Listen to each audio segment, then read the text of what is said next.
Bonjour à tous. Alors, merci à tous de nous rejoindre. On va laisser quelques minutes le temps que tout le monde puisse se connecter. Alors, ça me laisse un petit moment du coup pour me présenter. Tout d'abord, Poppy Evenden. Donc, je suis chargée de mission à l'UCOG à Onco-Normandie. Et tout d'abord, un petit peu de contexte parce que donc, ceux qui nous connaissent savent qu'on fait nos journées régionales surtout en fin d'année habituellement. Et au fur et à mesure du temps, en fait, on se rend compte que déjà, il y a beaucoup de congrès qui ont lieu en fin d'année. Et aussi, on s'est dit, pour ça, on va faire ça au printemps, comme ça, on commence l'année en douceur avec une journée très sympathique pour les personnes âgées. Et aussi, on s'est dit, pourquoi pas, pour cette nouveauté, pour lancer ça au printemps, faire ça en distanciel pour faire profiter, pas que à notre région, la Normandie, mais à l'ensemble de la France, donc au niveau national. Donc, on a énormément de collègues qui se sont inscrits donc, pour nous rejoindre aujourd'hui. Donc, on est très content qu'ils soient là et qu'ils nous accordent cet après-midi avec eux. Donc, on a un programme plutôt riche pour cet après-midi. Donc, plusieurs interventions vont se suivre. Donc, une première session qui va être lancée par le docteur Bérengère Beauclé ainsi que notre stagiaire Jade. Donc, ils vont pouvoir prendre le relais d'ici peu. On va juste attendre que les dernières personnes se connectent. Et moi, en attendant, je vais vous présenter comment ça va se passer pour nous.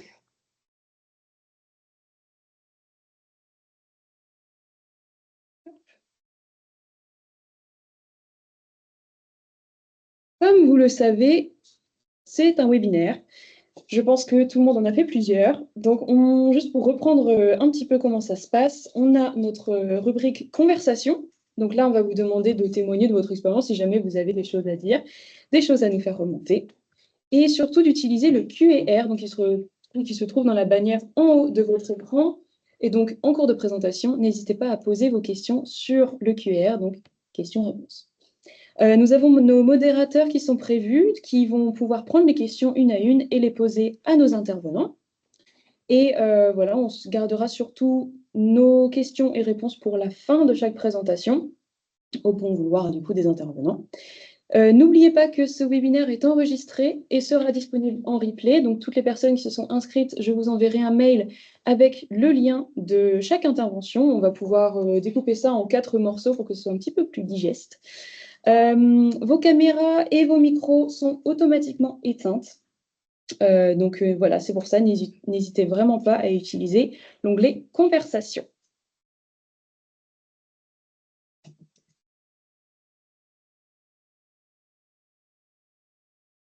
Et donc maintenant, je vais pouvoir passer la parole au docteur Bérengère Beauclé. Du coup, je vais juste l'introduire un petit peu, qui est une gériatre au CHU de Caen-Normandie et notre co-coordinatrice UCOG Normandie, et elle fait également partie de l'équipe de recherche INSERM Antici. Je te passe la parole. Merci beaucoup, Poppy. Donc, je suis ravie d'introduire effectivement cette demi-journée d'actualité oncogériatrique, donc autour de la prise en soin des patients âgés avec cancer, puisque c'est le cœur de nos missions à l'UCOG, Onco-Normandie. Donc, je vais partager mon diaporama. Le premier sujet, en fait, concerne un travail que nous menons depuis quelques années avec le département de psychologie sociale de l'Université de Caen pour chercher à identifier les freins et les leviers à l'implémentation de l'approche gériatrique en cancérologie. Ces travaux ont été menés grâce notamment à Jessica Manche qui est présente et qui modère aussi cette session, donc maître de conférence à l'université dans ce département. Euh, alors, donc je vais vous présenter quelques éléments de contexte pour, voilà, pour être bien en accord sur les termes utilisés et vous présenter la méthodologie de l'étude diagnostique qui a été menée, les résultats, et ensuite, donc, suite à cette première étude diagnostique, vous présenter la conception de l'intervention ciblant les praticiens. Ensuite, Jade, qui est actuellement stagiaire en Normandie, vous présentera sa méthodologie de conception de l'intervention ciblant les patients. Donc, le contexte épidémiologique, pour beaucoup, vous le connaissez déjà. 2 tiers des cancers surviennent après 65 ans et en fait 1 tiers après 75 ans. Donc, il y a certains cancers qui sont un peu plus fréquents dans la population plus âgée. Donc, toute cette problématique de prise en soin, en fait, a soulevé, il y a permis l'émergence, en fait, de recommandations concernant, effectivement, la nécessité d'adapter au mieux les prises en soin des patients âgés en cancérologie. En effet, le contexte veut que, en vieillissant, le niveau de performance status, ce qu'on appelle performance status, donc c'est l'état de santé général des patients, peut être plus volontiers altéré en fait que chez des patients plus jeunes au diagnostic de cancer. Et cette échelle de performance status de l'ECOG ou OMS, c'est ce qui est utilisé en cancérologie depuis des années pour un petit peu catégoriser le niveau de fragilité des patients. Or, on voit bien que cette échelle n'est pas forcément très suffisante pour évaluer en fait l'état de santé d'un patient âgé, en sachant que, par exemple, être capable de mener une activité professionnelle ne correspond pas forcément à des patients qui sont retraités. Et donc, ce qui peut aider, effectivement, c'est d'autres aspects comme l'autonomie pour les soins personnels, en fait. Et ça, donc, ça permet un peu mieux de guider la façon d'identifier un peu dans quelle catégorie les patients se trouvent. Et ce qui est important, surtout, c'est que, en fait, c'est un continuum, en fait, dans le vieillissement. C'est qu'effectivement, on part d'un état assez robuste, et puis la fragilité s'installe au fur et à mesure des années. Et c'est très intéressant, en fait, cette figure de la publication du Montier que je vous montre là, c'est que effectivement, proposer un traitement intensif ou lourd, donc vous avez l'exemple sur la droite, la chirurgie par exemple. Une chirurgie, c'est chez quelqu'un d'un peu plus jeune et robuste, le patient va en avoir tous les bénéfices et très peu de complications. Par contre, ce qu'on voit sur la partie droite, en fait, c'est que la même chirurgie chez un patient fragile, eh bien, il risque d'avoir peut-être plus de complications et pas pouvoir profiter tellement des bénéfices de cette chirurgie. Et sur ce qu'on voit sur la deuxième ligne, là, cette fois-ci, c'est sur l'option de chimiothérapie. Eh bien, l'option, par contre, d'une chimiothérapie très allégée, enfin de faible intensité, chez un patient robuste, finalement, c'est un peu dommage de sous-traiter un patient robuste. Donc, bien identifier un peu le niveau de fragilité. Un traitement standard peut être bénéfique, mais mal toléré par contre chez un patient plus fragile. D'où l'intérêt en fait de l'utilisation de questionnaires de repérage des fragilités pour mieux identifier où se situe le patient en fait dans son évolution individuelle, parce qu'effectivement l'entrée dans les fragilités peut arriver à des âges civils très différents d'une personne à l'autre. Et en fait, en fonction de ce repérage des fragilités, cela permet d'identifier ceux qui nécessitent une évaluation gériatrique un peu plus approfondie pour mettre en place des interventions, ces interventions pouvant viser à corriger ou à compenser les fragilités. Donc, en l'état des lieux, actuellement, nous avons surtout le G8 encodage, qui est un indicateur en fait, qui avait été convenu historiquement avec l'ARS pour évaluer la part de patients âgés en cancérologie qui bénéficient de ce repérage des fragilités.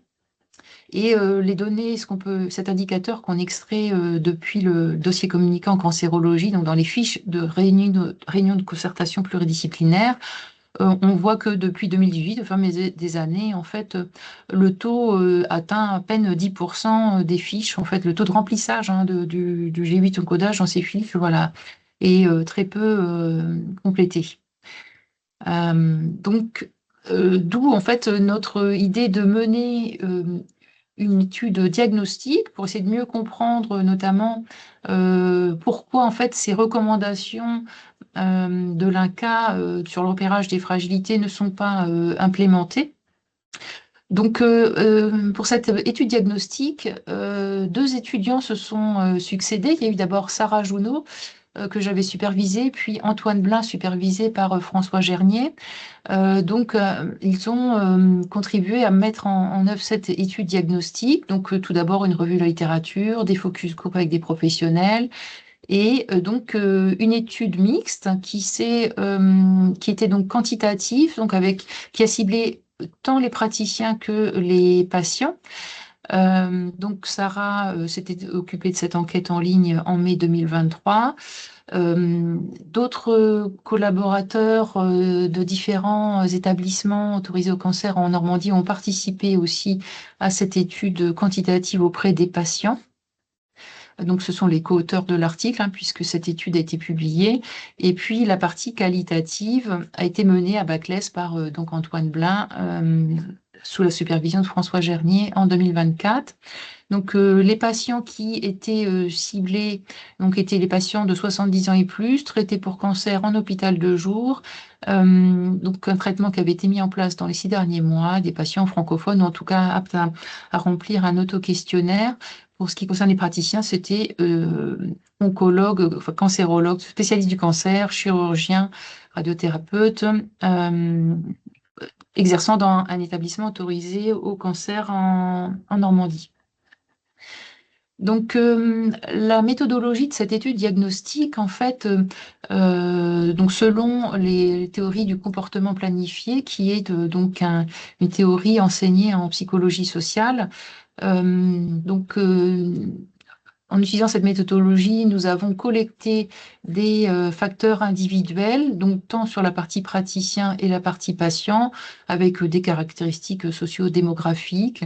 Et puis, ce qui concerne les praticiens, notamment leur niveau de formation éventuel en oncogériatrie, des questions explorant également des stéréotypes liés à l'agisme.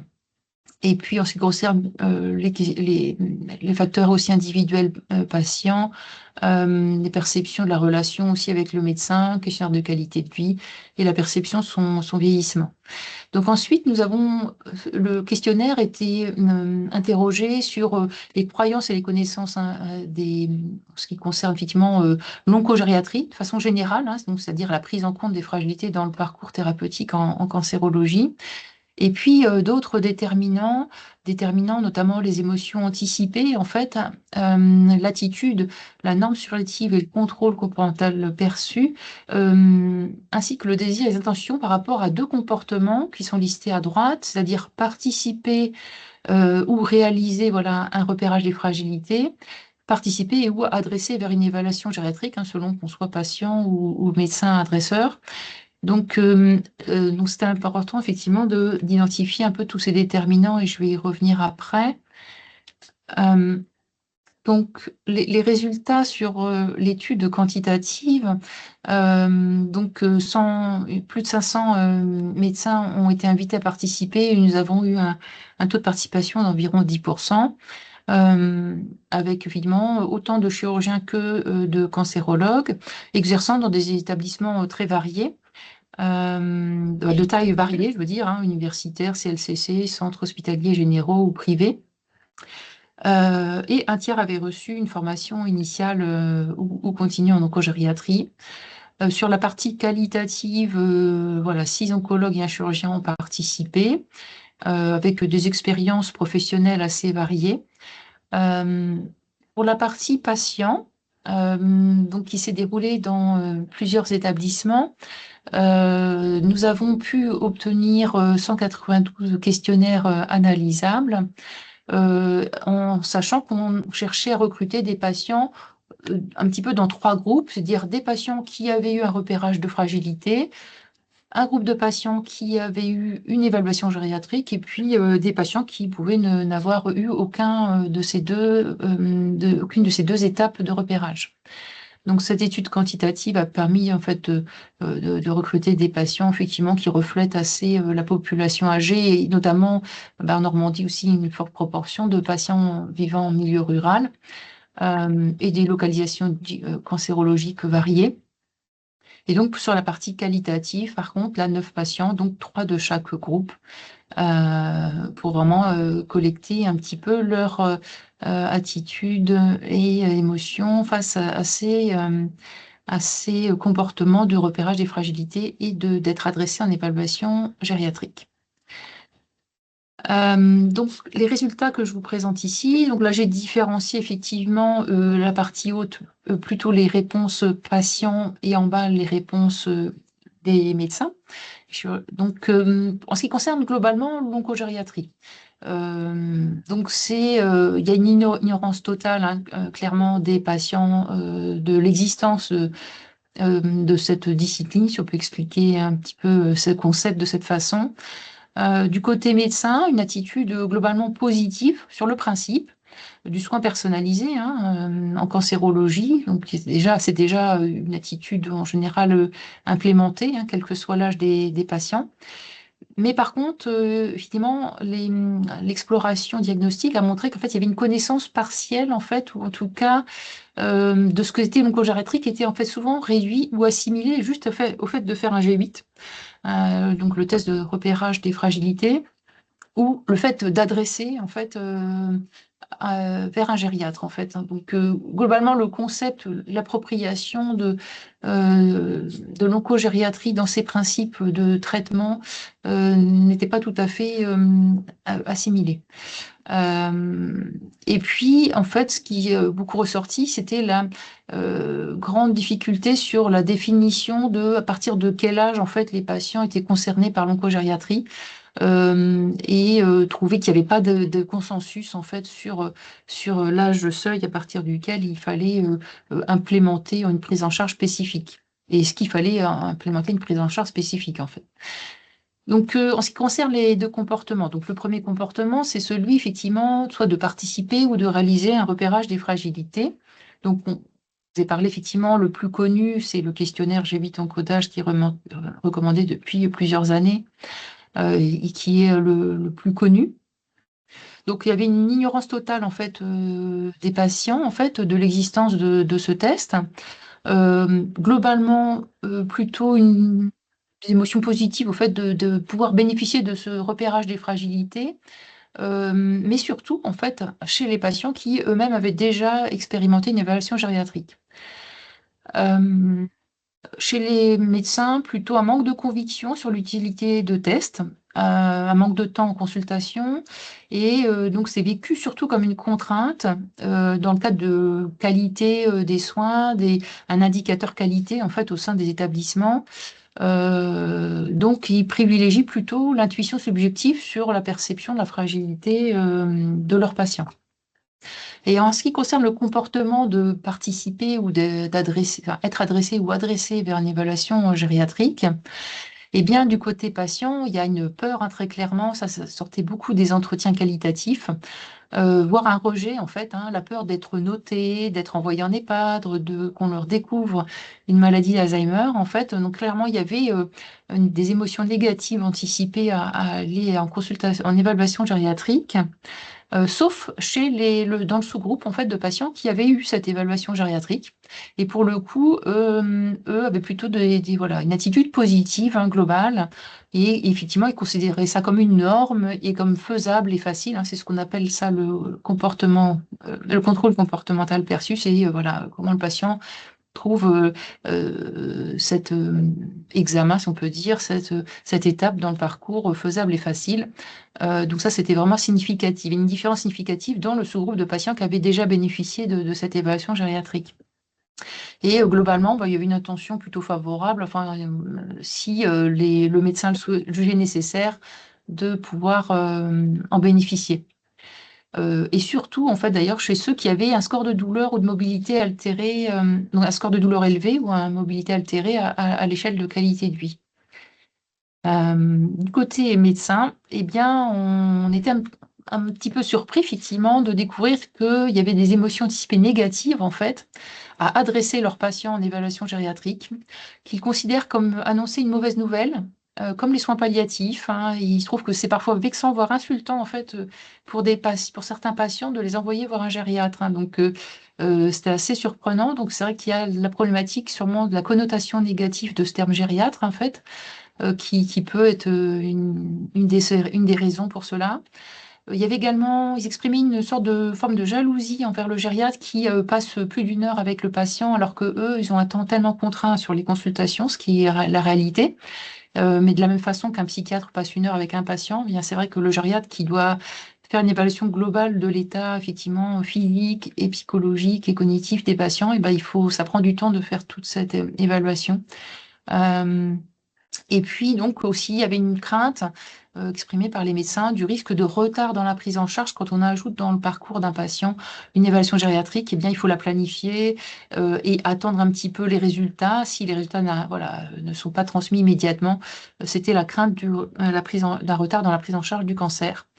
Donc globalement, en fait, voilà, des émotions plutôt négatives à adresser au gériatre, mais malgré tout intégrées comme une norme, mais surtout pour les médecins les moins expérimentés qui peut-être auraient plus besoin, d'après les médecins, d'un deuxième avis. D'un collègue pour se prononcer sur la décision du traitement, ce qui était moins le cas pour les médecins pardon, les plus expérimentés.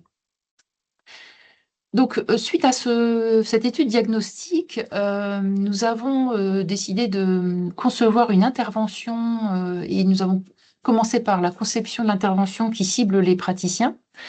Donc, en s'appuyant sur les sciences de l'implémentation, l'idée, effectivement, pour améliorer l'implémentation, c'était aussi d'apporter, bien sûr, un soutien auprès des médecins exerçant dans les différents établissements autorisés au traitement du cancer. Et donc, nous avons, suite à une enquête courte l'an dernier, en fait, parmi les praticiens participants au RCP, nous avons pu identifier que le vecteur qui leur convenait le mieux en termes d'information, c'était que l'on crée une vidéo courte d'information pour mieux leur expliquer un petit peu voilà, ce qui était effectivement l'oncogériatrie, les tests de repérage des fragilités. Donc, euh, nous avons effectivement eu l'idée de créer cette vidéo, donc je vais vous partager juste après. Et juste un peu pour recontextualiser les objectifs, parce qu'en fait, finalement, quand on conçoit une intervention, ce qui est important, c'est de prévoir aussi l'évaluation de l'impact. Et donc, quels sont nos objectifs et quels moyens nous allons mettre en œuvre, puisque cette vidéo fait partie d'un ensemble, bien sûr, d'interventions. Donc, bien sûr, nos objectifs, en fait, finalement, ce serait que 100% des professionnels soient convaincus, en tout cas, de l'intérêt et que aussi les patients soient aussi informés et les patients et éventuellement leurs aidants aussi aient une attitude favorable envers l'oncogériatrie. Donc voilà, il y a différents moyens de communication possibles comme vecteur. Et ensuite, en ce qui concerne les comportements, qu'est-ce qu'on attend en fait finalement? Eh bien, j'y reviendrai aussi un peu plus tard sur les recommandations, notamment internationales aussi. L'idéal, normalement, ce serait que tous les patients âgés puissent bénéficier d'un repérage des fragilités. Donc, ça va être difficile d'atteindre 100% en fait. Mais selon les établissements, les capacités, les moyens humains, la disponibilité et puis la disponibilité voilà, de gériatres, dans certains établissements, il y a possibilité que certains patients soient directement adressés vers une évaluation gériatrique. Donc en fait, dans ce sens-là, l'étape de repérage des fragilités n'est pas forcément, en tout cas, enfin, et parfois effectivement euh, n'est pas réalisé puisque dans certains centres, les patients sont adressés directement, systématiquement vers un gériatre. Donc ça dépend un petit peu des contextes et des organisations locales. Donc, effectivement, les différentes modalités de repérage des fragilités, donc le G8 donc, qui est connu depuis des années, nécessite par contre, ça mobilise 5 minutes de temps professionnel en consultation, puisqu'il y a des questions, il y a des mesures et il y a une question qui doit être posée au patient. Donc, c'est sûr que ça prend du temps sur la consultation. L'autre option, c'est le VS13 on va en reparler après. Donc, ça, c'est un auto-questionnaire qui est rempli par le patient. Ça prend également aussi 5 minutes. Donc ça peut être fait effectivement en amont de la consultation. Et puis l'autre option que nous avons développée en Normandie, c'est le repérage des fragilités par les infirmiers libéraux, par le dispositif de DIFPAD-ONCO, donc qui est déjà un peu plus poussé que ces 2 premiers questionnaires. Et donc ça, ce sont voilà, les options possibles en Normandie en tout cas. Par contre, bien sûr, éventuellement des patients déjà identifiés comme fragiles parce que soit ce sont des résidents d'EHPAD, déjà suivis en gériatrie, il n'y a pas forcément besoin de repasser par cette étape de repérage puisqu'ils sont déjà identifiés comme fragiles pour certains critères. Ensuite, effectivement, pour atteindre effectivement la solution optimale serait effectivement de pouvoir offrir une évaluation gériatrique, mais ça ne sera pas possible pour tous les patients. On en a bien conscience par rapport au temps que ça mobilise. Et il y a la file active qui est importante. Ce qu'il est souhaitable, c'est qu'effectivement 100% des établissements autorisés à la cancérologie soit l'offre en interne ou par convention de partenariat et d'adressage vers une structure qui le permet. Et tout ça, ça va être important pour essayer de calibrer en fait ces besoins et comment mettre à disposition du personnel pour faire ces évaluations gériatriques qui peuvent être faites soit par un infirmier de cancérologie formé, une équipe mobile gériatrique ou un hôpital de jour gériatrique ou en cancérologie selon les organisations locales. Donc, je vais vous présenter en avant-première notre vidéo courte qui dure donc moins de 5 minutes. 5 minutes pour convaincre, en fait, c'est le nom de cette vidéo courte. L'objectif, c'était bien sûr de bien redéfinir ce qu'est le repérage des fragilités, préciser les âges seuils et puis apporter des éléments de compréhension sur l'importance de ces fragilités et le bénéfice attendu pour améliorer l'attitude, voilà, la perception de la norme, les émotions anticipées, la perception de faisabilité. Donc, du coup, je vous lance la vidéo. Et puis, à la fin, vous verrez, il y a un QR code. Donc, je vous invite à se préparer, en fait, à scanner à la fin de la vidéo, à la fin des 5 minutes, de pouvoir donner votre avis sur cette vidéo. Comme ça permettra pour nous aussi d'avoir un retour un peu global à ce sujet. Ici, nous allons essayer de vous convaincre en 5 minutes de l'intérêt de repérer la fragilité chez les patients âgés atteints de cancer. Premièrement, pourquoi repérer les fragilités ? On remarque que certains traitements anticancéreux sont parfois trop lourds pour les patients âgés. Pas forcément dû à leur âge en soi, mais certains facteurs nous permettent de prédire si un traitement adapté pourrait être plus bénéfique pour le patient. L'oncogériatrie permet une prise en charge personnalisée afin de préserver la qualité de vie des patients. Cette approche est recommandée par de nombreuses institutions, l'INCa en France ou encore l'ASCO. Les recommandations sont claires. Repérer les patients devant bénéficier d'un plan de soins adapté avec les interventions gériatriques appropriées. Et concrètement, comment la mesurer cette fragilité ? Premièrement, voici le G8 Oncodage, c'est le plus courant. C'est un questionnaire très rapide, ça prend moins de 5 minutes, rempli par un professionnel de santé en présence du patient. L'idée est une première évaluation de la vulnérabilité du patient. Le fonctionnement est simple. Le score maximal est de 17. Si un patient obtient 14 ou moins, c'est une alerte indiquant qu'une évaluation gériatrique serait bénéfique avant de lancer le traitement. Maintenant, voyons le VES 13. Tout aussi rapide que le G8, mais ici, c'est un auto-questionnaire. C'est le patient lui-même qui répond aux questions à la première consultation en cancérologie, lui donnant un rôle beaucoup plus actif dans l'évaluation de sa propre situation. Le professionnel lui donne le questionnaire en cachant la cotation associée aux questions pour ne pas influencer les réponses. Puis le professionnel peut calculer le score. Ici, si le score est supérieur ou égal à 3, le patient serait classé comme vulnérable et il faudrait le référer à une évaluation gériatrique approfondie. Une troisième option, DIFPAD-ONCO. Un dispositif de repérage expérimenté en Normandie, financé initialement par l'INCa, puis par l'ARS. Ce dispositif intègre et valorise les IDE libéraux sensibilisés. Ce dispositif comprend plusieurs outils permettant de repérer plusieurs types de fragilités. La fragilité gériatrique, identifiée par le G8 Oncodage, ainsi que la fragilité cognitive, sociale et physique. Le professionnel prescrit le DIFPAD-ONCO à son patient, qui appelle son infirmier de secteur ou l'URPS infirmier, qui peut alors l'orienter. L'infirmier passe ensuite au domicile du patient et effectue le repérage. Une fois le recueil rempli sur thérapie, celui-ci est renvoyé à l'équipe prescripteur par téléexpertise pour analyser le résultat.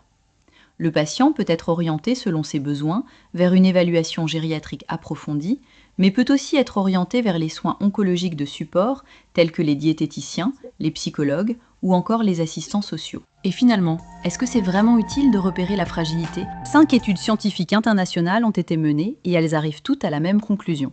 Regardons quelques chiffres. L'étude GAP70, menée aux États-Unis, montrait qu'après 70 ans, l'intervention gériatrique menée par les infirmières en cancérologie chez les patients fragiles réduisait la toxicité et était aussi associée à une réduction de dose de chimiothérapie. L'étude GAIN, menée aux États-Unis, montrait une réduction des toxicités sévères lorsqu'une évaluation oncogériatrique a lieu, ainsi que des interventions protocolisées et suivies. L'étude GERICO, menée aux Pays-Bas, ciblant les patients ayant un cancer colorectal, montrait une amélioration de la qualité de vie et un meilleur taux de complétion du traitement, surtout dans les chimiothérapies adjuvantes. L'étude INTEGRATE, menée en Australie, montrait une amélioration de la qualité de vie, une diminution des admissions aux urgences et une diminution des interruptions de traitement. L'étude GEOncoCoach, menée en Belgique, montrait une amélioration de la qualité de vie à 3 et 6 mois grâce à un coaching intensif motivationnel. Pour une meilleure prise en charge des patients âgés, les soignants du service de cancérologie formés peuvent réaliser les évaluations gériatriques approfondies ou faire appel à une équipe gériatrique pour les cas complexes.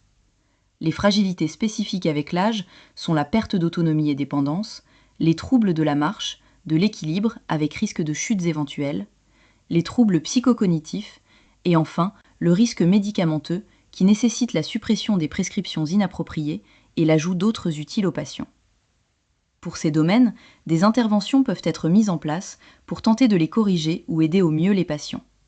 Si cela peut se faire avant ou au début du traitement oncologique, c'est préférable, mais sinon, dans le suivi, cela a tout son sens pour aussi limiter l'aggravation potentielle des fragilités en cours de traitement oncologique et en limiter les séquelles également. Repérer les fragilités avec des outils standardisés est une étape importante pour offrir aux patients âgés les mêmes chances de bénéficier d'interventions personnalisées pour le bon déroulement du traitement que vous proposez.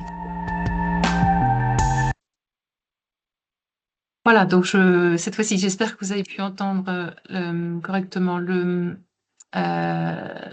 son. Je pense que le plus simple, ça va être de remettre le lien pour que vous puissiez plus tard redonner sur cette vidéo. Elle sera en ligne, en fait, puisqu'en Normandie, nous avons depuis hier un nouveau site internet. Nous allons prochainement la mettre aussi en ligne sur ce site pour que voilà, vous puissiez aussi vous exprimer, et pas qu'aujourd'hui, en fait, sur cette vidéo. Donc, je vais passer la parole à Jade qui va vous parler de la préparation de l'intervention ciblant les patients. Et puis, nous prendrons ensuite les questions après son intervention. Donc je vais prendre la suite de ce que vient de vous présenter le docteur Bérangère Beauplé sur le diagnostic des freins et des leviers sur la perception de l'oncogériatrie et la promotion du repérage des fragilités. Donc moi, je suis en stage cette année au sein de l'unité de coordination oncogériatrique et j'ai pour objectif de compléter la vidéo à destination des professionnels qui vient de vous être montrée. Et donc ma mission, c'est de mettre en place une intervention de sensibilisation auprès des patients âgés atteints de cancer. Les objectifs de cette intervention, ils sont d'optimiser l'adhésion des patients et des patientes au repérage des fragilités à travers les outils qui vous ont été présentés dans la vidéo, donc le VES13 ou le G8, et aussi de créer des outils qui vont viser à augmenter l'intention des patients de participer à une évaluation gériatrique quand celle-ci est nécessaire. Donc pour ça, je vais vous présenter les étapes que je suis actuellement pour la réalisation de cette mission. Donc d'abord me renseigner sur les dispositifs qui existent déjà, puis une revue de littérature, un diagnostic interventionnel, la création de l'intervention en tant que telle, puis sa diffusion et son implémentation. Donc tout d'abord, il existe des dispositifs qui ont été créés par l'UCOG, donc un flyer à destination des patients pour les informer de l'évaluation gériatrique et une affiche qui a été exposée en salle d'attente, notamment pour recruter des participants pour l'étude qui vous a été présentée plus tôt. Et donc ici, L'idée, ça va être de mettre à jour et de compléter ces ressources-là en utilisant une démarche psychosociale, donc en utilisant les résultats du diagnostic concernant les freins des patients qu'on va chercher à lever. Voilà, donc la première étape, ça a été donc de faire une revue de littérature, donc prendre connaissance des enjeux et du terrain, réaliser une équation de recherche, donc en collaboration avec Gilles Giraud de chez Baclès, classifier les articles qui sont sortis de cette équation en fonction de si c'est un diagnostic, une intervention ou l'évaluation d'une intervention qui a eu lieu, et extraire les informations pertinentes en lien avec mon sujet.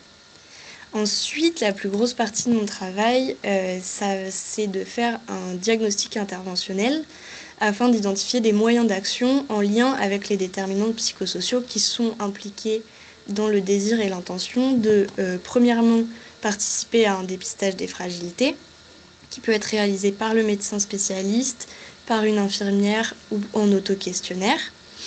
Et ensuite, si besoin, de participer à une évaluation gériatrique approfondie. Donc pour ça, j'utilise une méthodologie qualitative qui est composée donc, dans un premier versant de focus group avec des professionnels de l'oncologie, donc des médecins et des infirmiers coordinateurs. Le but, c'est de les interroger sur leurs difficultés et les potentielles solutions qu'ils ont pour favoriser l'implémentation de l'approche gériatrique en cancérologie, et donc ainsi élaborer une intervention psychosociale qui sera en accord avec leur pratique clinique.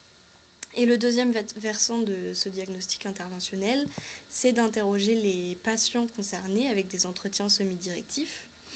Le but ici, c'est de recueillir leurs témoignages, de connaître leurs besoins d'information, ainsi que les termes et les tournures de phrases qu'ils utilisent, pour que le futur document qui sera à leur disposition soit le plus compréhensible pour eux. On cherche aussi à interroger la place des aidants et des aidantes dans leur parcours de soins, parce qu'on a vu que ça pouvait être une grande ressource et on veut un peu approfondir ça aussi. Voilà, donc je vous ai fait un zoom sur le VES 13, mais donc ça va un peu se répéter avec la vidéo, donc je vais vous le présenter rapidement, mais donc c'est un auto-questionnaire en 13 questions qui explore l'état de santé, la capacité fonctionnelle et les performances physiques des patients, qui prend environ 5 minutes à être rempli. Et ensuite, le médecin n'a plus qu'à scorer les résultats. Il a été validé en anglais d'abord, puis en français. Et voilà, donc l'autopassation, ça favorise l'inclusion du patient dans son parcours de soins. Et surtout, ça permet de libérer du temps de consultation aux spécialistes du cancer. Parce que comme nous l'a présenté Madame Beauplé plus tôt, le manque de temps, c'est vraiment un frein important qui s'est aussi retrouvé dans les focus group. Donc ça peut être un moyen de pallier à ça. Voilà, donc ensuite l'étape suivante, c'est de créer un document engageant et persuasif à destination des patients âgés concernés en tenant compte de différents éléments. Premièrement, les suggestions des professionnels de santé qui ont été faites lors des focus group, mais aussi le vocabulaire utilisé par les patients âgés lors des entretiens pour que le support puisse leur parler pour de vrai. Prendre compte aussi des déterminants psychosociaux identifiés lors du diagnostic, parce que le but c'est de travailler dessus afin de réduire leur impact. Prendre compte d'exemples d'autres supports effectués par ailleurs, donc c'est ce qu'on appelle le benchmarking, des sites internet, d'autres outils qui existent. Je vais vous en présenter quelques-uns juste après. Et aussi prendre compte évidemment des connaissances scientifiques et des préconisations qu'on a lues lors de la revue de littérature, et ne pas oublier les règles de littératie en santé pour pouvoir concevoir un document accessible à toutes et à tous. Ensuite, on va pré-tester ce matériel donc auprès d'associations de patients et de comités des usagers pour avoir leur retour, leurs pistes d'amélioration et pouvoir avoir un document le plus complet et le plus adapté possible à la fin. Donc, comme je vous l'ai promis, je vais vous présenter d'autres supports qui existent. Donc, tout d'abord, on a le site internet d'une clinique anglaise. Et il est intéressant parce qu'il ne fait pas référence au mot fragilité et au mot gériatrie. qui, on a pu le voir lors du diagnostic, sont vecteurs de stéréotypes qui sont liés à l'âge. Donc c'est vraiment intéressant de voir qu'il est possible de communiquer là-dessus sans utiliser les mots qui font peur. Et on a aussi ensuite un outil qui s'appelle This Is Me, qui est intégré dans une brochure qui est appelée Guide to Best Cancer Care, qui a été développé en Australie, pardon. Et cet outil-là, il sert à interroger les patients sur leurs préoccupations, qu'est-ce qui est le plus important pour eux, etc. Et c'est dans le cadre d'une approche centrée sur le patient. Voilà. Aussi, lors de la conception de l'intervention, il ne faut pas oublier de réfléchir à des moyens de l'évaluer. Donc, évaluer la pertinence de cette intervention, c'est-à-dire est-ce que les gens l'ont vu, est-ce qu'ils ont appris les choses sur lesquelles on a cherché à les informer, est-ce qu'ils l'ont trouvé utile, et évaluer les effets de cette intervention. Donc, c'est-à-dire l'efficacité, est-ce qu'elle répond à notre objectif distal, qui est d'augmenter le taux de participation au repérage des fragilités et à une évaluation gériatrique si nécessaire. Et donc là, on va chercher les résultats à court et à long terme. Et ensuite, la dernière étape, la quatrième, et pas des moindres, c'est la diffusion et l'implémentation de cette intervention. Donc les questions qu'on se pose, c'est où et quand distribuer ce document pour qu'il soit le plus consulté possible, par qui passer pour que les patients soient les plus réceptifs et les plus à même de consulter ce document. Donc pour ça, on a procédé à l'observation de lieux de prise en charge des patients, donc notamment des salles d'attente, pour avoir des informations qui vont nous aider à arbitrer entre différentes modalités de diffusion. Donc est-ce que les patients regardent les affiches qui sont présentes, est-ce qu'ils regardent les flyers, etc. Et pouvoir en fonction de ça le rendre disponible au meilleur moment. Et donc c'est aussi là qu'on voit que c'est très important donc d'impliquer les professionnels concernés, notamment avec les focus group, parce que c'est eux à la fin qui vont être vecteurs de cet outil-là, et donc il est primordial que cet outil leur parle à eux aussi, même s'il est à destination des patients. Voilà, donc pour conclure, avec Bérangère, on vous a présenté deux grosses parties d'une intervention psychosociale, puisqu'une intervention psychosociale, ça se déroule en 3 étapes. D'abord le diagnostic, qui a été effectué en amont par mes prédécesseurs, puis l'intervention, qui donc est actuellement en cours de réalisation, et puis la 3e partie, c'est l'évaluation, qui sera peut-être la mission d'un ou d'une future stagiaire. Voilà, je vous remercie pour votre écoute et on va passer aux questions, si vous voulez bien. Merci à vous deux. Alors, si vous me permettez, moi j'ai déjà une question. Je sais que Jessica est là aussi pour poser quelques questions si jamais il y en a, mais aussi, vous dans le public, n'hésitez pas à utiliser l'outil Q&R ou même la conversation si vous le souhaitez. Voilà, juste poser vos questions, n'hésitez pas. En attendant, moi j'ai une petite question pour Jade. Donc tu disais que sur un site anglais, ils n'utilisaient pas les mots du coup fragilité ou gériatrie. Ils utilisaient quoi à la place? Donc comment est-ce qu'ils faisaient passer ce message-là? Alors je vais retourner sur la diapo qui est concernée. Hop. Elle est là. Je ne sais pas si on peut zoomer ou pas, parce que là, je ne sais pas si c'est très lisible, mais en gros, il parle d'un programme d'oncologie pour les seniors. Donc en fait, le mot gériatrie ou âgé, il est remplacé par senior, qui passe qui passe mieux auprès des patients. Et le mot fragilité, je crois qu'il est remplacé par si je me souviens bien, spécificité. Comme ça limite les termes péjoratifs qui passent mal auprès des patients. Voilà, j'espère que ça répond à ta question. Il y a cette citation de patient aussi qui est mise entre... Oui, c'était la citation sur le site internet, en fait, effectivement. Il y a une citation de patient, ça, les citations de patients, en fait, ça peut parler à d'autres patients. Leur site internet est dédié aussi à... Enfin, c'est pas un site internet professionnel, c'est le site internet de l'établissement, en fait, donc destiné à tout public, en fait. Et Et voilà, en fait, ça rapporte effectivement que le patient voilà, a bénéficié d'une évaluation, voilà, c'est physique, voilà. Au niveau physique et mental, en fait, voilà, c'est ce qui est écrit. En fait, au niveau physique et mental, le diagnostic d'un cancer peut-être challenging. Alors voilà, comment on peut le traduire avec des mots français, mais et ils disent qu'effectivement l'équipe senior adulte oncologie programme aide à ce que à faciliter le parcours et à optimiser la qualité de vie. Voilà, optimiser la qualité de vie, je pense que ce sont des termes qui sont positifs en fait, et faire un focus sur les aspects du traitement et des soins qui sont les plus importants pour moi. Voilà. Donc je pense que ça c'est aussi important d'utiliser ces mots-là qui peuvent parler aussi à la population, au public et puis aux patients, quoi. Mais le contenu, en fait, finalement, sur le site, il y a le contenu de l'évaluation gériatrique qui est détaillé, en fait, qui est le même qu'une évaluation gériatrique. On a enlevé, du coup, par Madame Mange, donc allez-y. Et après, je pourrai poser les questions qui sont dans la conversation. Ouais, c'est juste pour compléter là ce qu'essaie de souligner Bérangère et Jade, c'est que ils veillent en tout cas dans leur communication à ne pas stigmatiser la situation, et aussi ils utilisent ce qu'on appelle en psycho un cadrage plutôt en gain.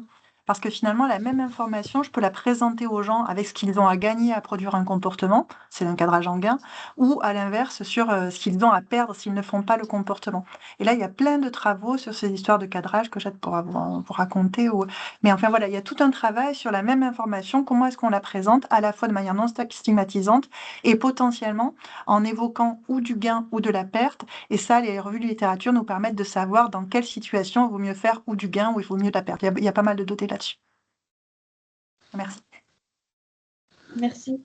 Dans la conversation, on a deux questions qui se rejoignent un petit peu. Donc, c'est surtout sur l'âge. Donc, à partir de quel âge ces tests sont recommandés? 65, 70, 75? Donc, je peux répondre à cette question, mais en fait, je vais aussi revenir tout à l'heure sur le webinaire de 16 heures.